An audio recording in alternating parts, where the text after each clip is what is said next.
usalele igazi lakhe lexabiso. Sinyilele ukuba sithi ngokuzinikela kwethu sibe ngumqondiso ukuzenza kwakhe idini, abalusi bezindlu zakhe, namagosa eemfihlelo zakhe ezingcwele, kuze njalo lwaziwe ngabantu uba balolukaThixo. Gama lakhe lingcwele lizukiswe. Yalema ke ngoko ukuba nizihlaziye izifungo zenu enazenza mhlana thanjiswa namiselwa kulo msebenzi woluphiko. Ngiyabuzana, phendule ukuvakala. Uyazinikela ngokutsha na ubizo lomsebenzi ubingeleli? Ndiyazinikela.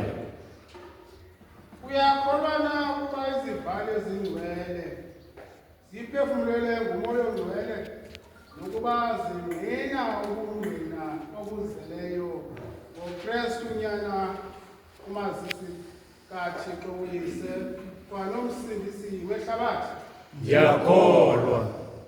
Uyamkela na imfundiso ethi isivumo sokholo sabapostili nesasenikele zichwangathela zingqine ukholo lwamaKristu njengoko lufundiswa zizibhalo ezingcwele?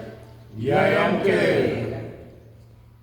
Uyakunyaniseka na ekuthandazeni nasekufundeni izibhalo ezo zingcwele, phulaphule ilizwi likaThixo kuzo? Ndizimisele ukwenza njalo, ndithemba ukuncedwa nguThixo. Uyakuzama na ngobaba lukaThixo ukwakha ubomi bakho nabosapho lwakowenu ngokommiselo nomzekelo kaKristu? Ndizimisele ukwenza njalo, ndithembe ukuncedwa nguThixo. Uyawukhuthaza na uxolo nobunye nothando phakathi onke amakholwa? Ndizimisele ukwenza njalo, ndithembe ukuncedwa nguThixo. Uyakumazisa na uKristu kwabanye abantu, khuthaze namanye amakholwa kulo msebenzi wokusondeza abanye abantu elukhanyeni lwakhe?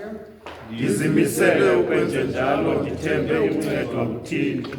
Uyawuyithobela na imithetho namagunya umzi waseTopiya ubafundise nabanye abantu ukuba benze njalo? Ndiyakwenza njalo, ndithembele eNkosini. Uyakumlulamela na ubhishophu wakho, wamkele ukukhokelwa nguye nabo ubekwe phantsi kwabo? Ndiyakwenza njalo, ndithembele eNkosini. Uyabheka? uThixo okunike umoya wokuzenza izinto ngakupha amandla okuzenza ukuze ube nokumkholisa ngemizamo yakho yokumkhoza. Lizukiswe igama lakhe lingcwele ngenxa kaYesu Kristu iNkosi yethu. Ubumvangelo inyama lekhalvari.